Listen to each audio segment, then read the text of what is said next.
අපි ඊළඟට බලමු ඊළඟ ටොපික් එක ඉන්ටරැක්ටිව් ටීචින් මෙතඩ් එක. ඒ කියන්නේ පුතේ දරුවෝ සහ ගුරුවරයා අතර අන්තර් සම්බන්ධතාවයක යෙදෙනවා. එතකොට එයාලගේ නව සිතීමේ ප්‍රවණතාවල් වැඩි.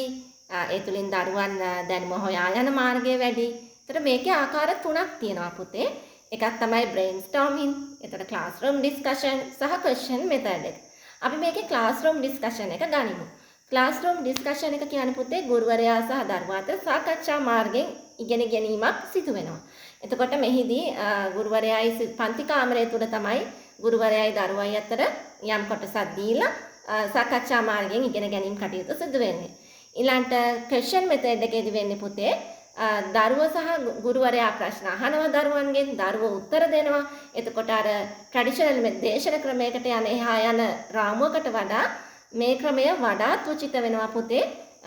ගුරුවරයා සහ දරුවා අතර සම්බන්ධතාවයක් ගොඩනැගලා ප්‍රශ්න අහමින් ඉගෙන ගැනීමේ ක්‍රමයට.